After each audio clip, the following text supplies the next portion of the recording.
I've done many videos about US figure skating testing. I know the test structure can be really confusing, especially to new skaters. Today, I'm going to explain it all so that you can better understand figure skating testing. Hi everyone, this is Amy. Welcome to my channel. Let's start with the different kinds of tests. If you take Learn to Skate USA group lessons, you may have received a report card. Your instructor or the skating director uses these to evaluate your progress and determine if you're ready to move up to the next level. However, these instructor evaluations are not any kind of official test. Some rinks might keep records of them. Not all do. The results of those evaluations are not usually filed with Learn to Skate USA or US Figure Skating. If you, on the other hand, take ISI group lessons, their process differs from Learn to Skate USA. ISI is an international association that encompasses all aspects of the ice sports industry. ISI created America's original Learn to Skate program and has introduced more than 10 million individuals to the joy of skating. When I was a child, I took ISI group lessons at Menon Arena.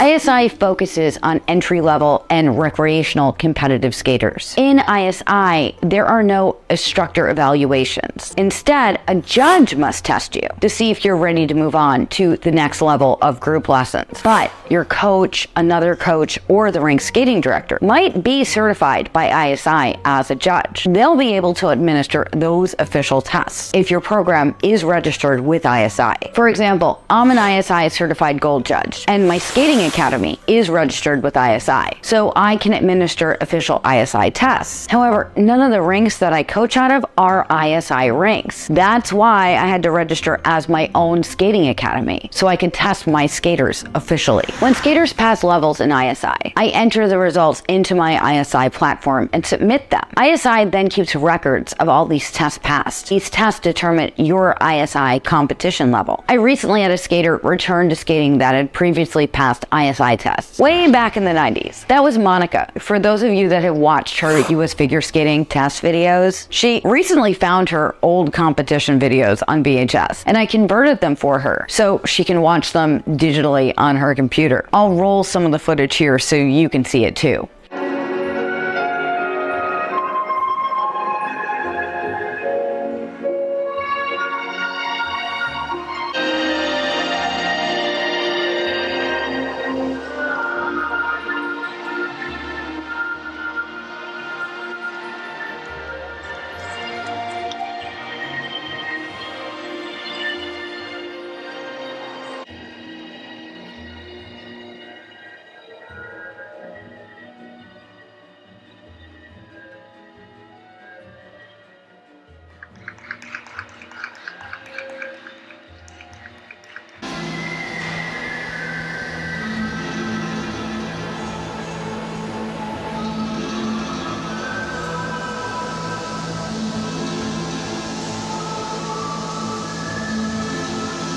Anyway, it was quick and easy to find out her level with ISI just by getting her re-registered as an ISI member. For some reason, back then in the 90s, she was able to compete as ISI Freestyle 3, but we found out she only has a record of passing ISI Freestyle 1. So we can now work toward her passing additional ISI tests, starting with Freestyle 2. So that's ISI. There are also US figure skating tests. US figure skating is the national governing body for figure skating in the United States. While ISI's focus is more on the recreational skater, US figure skating is recognized by the US Olympic and Paralympic committees, as well as the International Skating Union, or ISU. US figure skating oversees the competitive qualifying pipeline and the eventual selection of athletes to represent the United States at international competitions, including the Olympic Winter Games. US figure skating considers its test structure as a foundation. Starting with the first test you take and throughout your skating journey, it's the national standard against you are measured. When you fill out applications for just about everything in figure figure skating. Often, the first question will be, what is the highest US figure skating test passed? US figure skating tests are offered in moves in the field, soon to be renamed skating skills. Singles free skate, pattern dance or solo pattern dance, free dance or solo free dance, and pairs. Just like ISI, the level you enter in figure skating competitions is determined by your highest test passed. Freestyle sessions at rinks are often divided by the test levels too, and you're usually separated by test level when you register for a camp or clinic. Each US figure skating test you pass goes on your permanent record, just like ISI. It's an achievement you always carry with you. Think of it like karate and the process of learning belts. Each figure skating discipline has either 6 or 8 test levels, with the highest being senior or gold. When you pass your gold test, that's a huge accomplishment that marks many years of dedication to the sport and mastery of that discipline. You will earn the title US Figure Skating Gold Medalist, receive a gold pin, and you may purchase a gold medalist jacket. Most importantly, you can put that accomplishment on your skating resume, college applications, even a job application. The amount of time it takes to achieve a gold test varies. On average, it takes around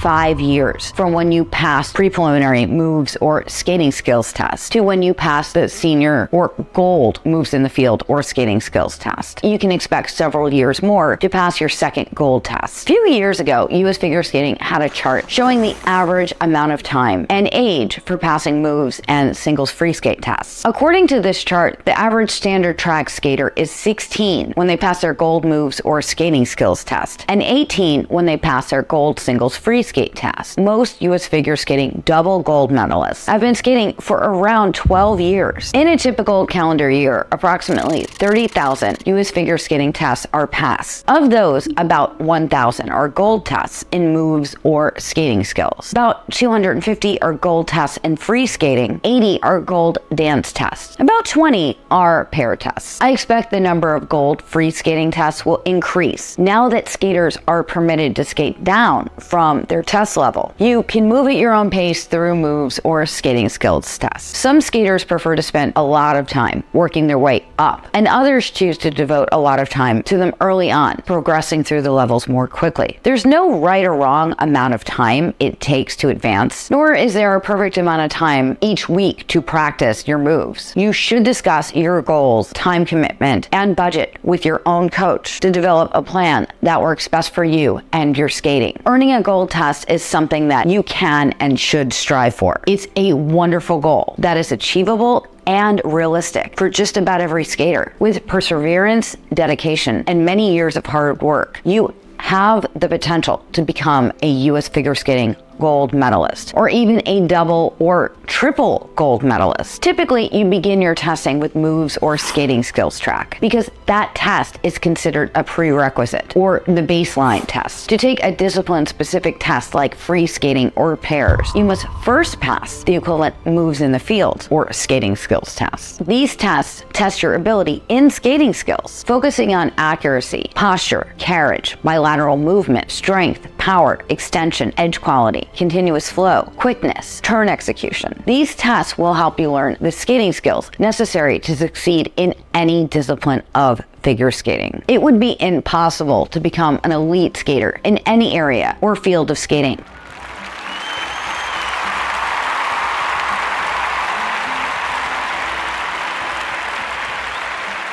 without first mastering these skills. Each moves or skating skills test consists of 4 to 6 set patterns that must be performed by the skater. Each level requires skaters to execute skills in a clockwise and counterclockwise direction on both right and left feet and inside and outside edges. Each test level builds upon the one before it. Skaters at the lowest level begin learning stroking technique,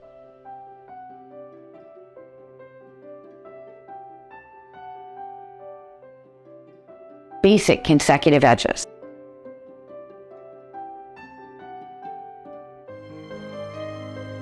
spirals,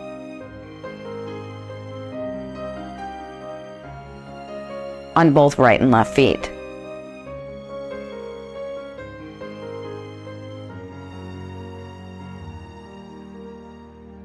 and the waltz 8 pattern.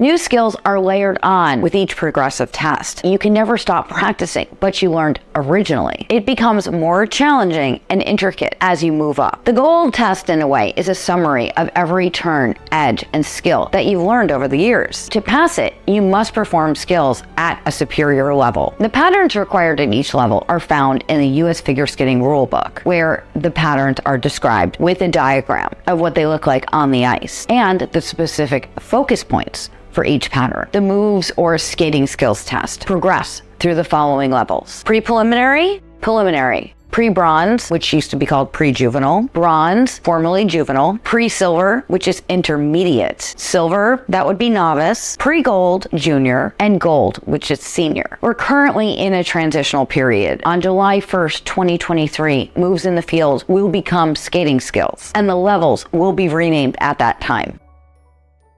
That's why I may go back and forth referencing both names. These tests are evaluated by a panel of judges. Starting with the preliminary skating skills test, earning a 0 on a pattern is the passing average, with +1 to +3 awarded if your performance exceeds the standard. The total of the marks awarded for each pattern are added up. You pass the test if you earned a cumulative score of 0 or higher. That means that you can have a negative score on one pattern and still pass the test if another move has a positive mark. Skaters that earn pluses on multiple patterns can earn passing with honors or passing with distinction, depending upon their total score. If you don't pass a test because you received a total of less than 0, you will be asked to retry the test. I know it's natural to feel disappointment, but it's absolutely nothing to be upset over if you don't pass a test on the first try. It does not in any way mean that you're untalented or that you can't be successful. It has happened to nearly every skater who has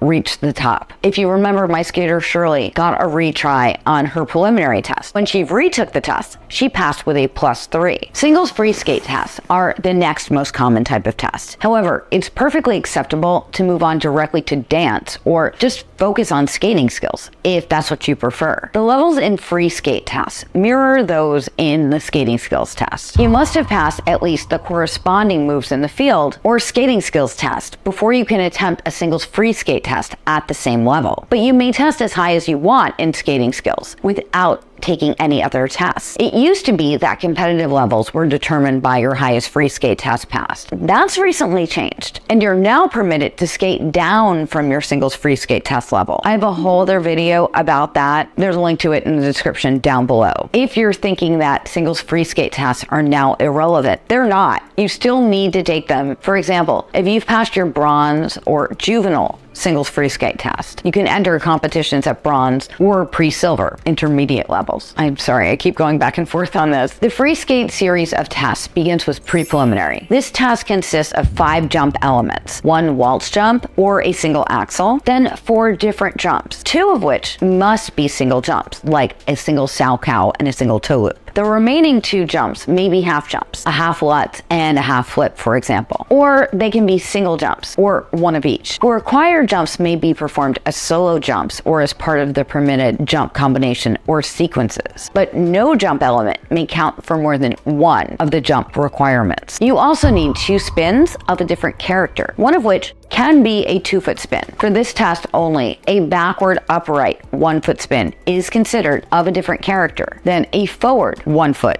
upright spin. Both may be performed without penalty. Both spins may change feet and or position and can start out with a flying entry. Suppose you perform a sit spin or a camel spin. In that case, those positions must be recognizable, but they do not need to achieve a basic position as defined in Rule 6103A. Additionally, you need a 1/2 ice step sequence. You can either demonstrate that you can successfully complete these technical elements in isolation, or you can perform a program to music. I usually prefer that my skaters take the test as a program with music. If you perform them as a program, you can include extra elements without any penalty. 2 elements may be reskated for in-person tests if the judges find it necessary. That does not apply to virtual testing though. Beginning with the preliminary test, instead of simply demonstrating the elements in isolation, with the higher tests, you're required to perform them in a program choreographed to music. As the levels increase, the length of the program and number of required elements increases. increases. As with moves or skating skills, more challenging and intricate skills are layered on as the levels get higher. When you get to the juvenile level, or what is that now, bronze level, or higher, you can earn credit for passing the test by skating up in a competition judged with IJS. This system assigns points for the program skated. If you earn the minimum scores required, you can submit your results to receive credit for passing the test without actually having to go to a standalone test session. If you plan to do that, discuss it with your coach and check the competition announcement to find out how you can receive the paperwork that's required. Do this before the competition. Don't do it at the competition or after the competition. You need to do it before. If you use the competition for test credit, you'll simply earn a pass if you meet the minimum score and submit your results. The requirements for all free skate tests are found in the US Figure Skating Rulebook. It's a good idea for you to look ahead and understand not only what's required of you right now, but what you should be reaching for in the future. Let's move on to pattern dance and solo pattern dance. These tests are a fun way to participate in ice dance, even if you do not have a partner to compete with. Approximately 3,000 pattern dance tests are passed each year. Pattern dances consist of required steps to music, skated in a particular tempo that covers the ice surface. There are either 3 or 4 dances per level. The patterns become more challenging and intricate as the level increases. You can test with your partner or in the solo track. Skaters wishing to dance with a partner often will do so with their dance coach. It's pretty common for male dance coaches to partner with their students. In the standard track, once you reach the silver level, you must perform the dances with a partner and then repeat the dance without your partner solo during a test session. Illustrations and detailed requirements for each dance pattern can be found in the US Figure Skating Rulebook. The pattern dance and solo pattern dance tests progress through the following levels. Preliminary is Dutch waltz, canasta tango, rhythm and blues. Pre-bronze, swing dance, cha-cha, fiesta tango. Bronze, the hickory hoedown, willow waltz, and 10 fox. Pre-silver, 14-step, European waltz, foxtrot. Silver is the American waltz, tango, rocker foxtrot. Pre-gold is Killian, blues, pasadobla, starlight waltz. Gold is the Viennese waltz, Westminster waltz, quick step, and Argentine tango. Then there are international, which include a bunch of dances I'm going to put up on screen. I'm not an ice dance coach, although I am learning more about ice dance, but I can't keep those international dances straight. When a skater has passed the gold test, you become a US Figure Skating gold medalist. The international dances are an additional challenge for those who wish to continue after achieving the gold level. In addition to having an extra level, pattern dance tests are unique in that skaters may test each dance at a level at their own pace. You can test dances within a level in any order and choose to do them all at one test session or spread them out over several test sessions. That allows you to work on one dance at a time if you want, or many. The only important note is that a skater is not considered to have passed a level until you complete all the dances at that level. That's different from skating skills or moves where all the patterns must be performed in the correct order as one single test. As pattern dance is self-paced, it's difficult to determine the average time a skater spends at each level. This is because skaters testing in this track may have very different goals. Suppose you want to focus primarily on dance and spend most of your time in practice on dance. In that case, you're likely to progress more quickly than if you're testing dance to supplement your skating skills or free skating. If you begin in the standard pattern dance track, you may switch to solo dance at any time and start at the next highest level, completed in the standard track. However, it doesn't go the other way. So a skater passing only solo pattern dance tests that wants to move to the standard pattern dance track must start at the beginning. Skaters wishing to compete in competitive ice dance events leading into the US Figure Skating Championships must pass free dance tests with a partner. Free dance tests are programs to music, like singles free skate tests. Each test consists of lifts, spins, step sequences, and synchronized twizzles, increasing in difficulty throughout the levels. Solo free dance tests mimic the standard free dance test, but allow dancers without a partner to participate as well. The required elements at each level consist of short and long edge elements that replace the lift, spins, step sequences, and twizzles instead of the synchronized twizzle elements. Free dance is very self-paced. In most cases, the reason for taking the test is to fulfill a requirement for a competition. The average time you spend practicing for a test is not terribly relevant, as it's only a portion of your overall training. It depends mostly on how long you decide to compete at a given competitive level. If you begin in the standard free dance track, you may switch to the solo free dance track and start at the next highest level that you competed in the standard track. It does not go the other way around. If you only pass the solo free dance test and want to move to the standard free dance, you must start again at the beginning. Couples may earn test credit for partnered free dance by skating up at the appropriate level at a competition and earning the required minimum score, similar to how it works with free skating tests at the bronze or juvenile level and higher. Pairs tests are often taken by teams wishing to compete in the qualifying competition system. However, they may be taken by any individual who wants to learn and practice pair skating. Similar to dance, skaters in the latter situation often test with their coach as their partner. The pairs test structure is uniquely self-paced. In addition to skaters starting at the beginning and working their way up over many years, it's expected that higher level single skaters will make a choice to skate pairs and move through the test very quickly. For example, a single skater at the junior or senior level who finds a partner and wants to compete at the junior level in pairs can progress through all the required tests in probably just a few months. In contrast, a true bronze or juvenile level skater might take several years to progress through pairs. Like singles free skate and free dance tests at the juvenile level or higher, teams may earn test credit by earning a required minimum score at a competition. So that's quite a lot of information. I hope it better helps you understand figure skating testing. If it did, please give this video a like and share it with somebody else you think it could help. Just post it on your social media too. And if you have questions, please leave me a comment down below. I read all your comments and I'm happy to answer them. Sometimes your comments even give me an idea for my next video. Speaking of which, I post videos every week that can help you with your figure skating, your fitness, nutrition, and ultimately live a better life. So remember to subscribe and ring the bell so that you never miss a video. If you want to learn more about testing, I have videos you can watch right here and here. This is Amy. Thank you for watching. Happy skating and happy testing. I will see you real soon. Bye.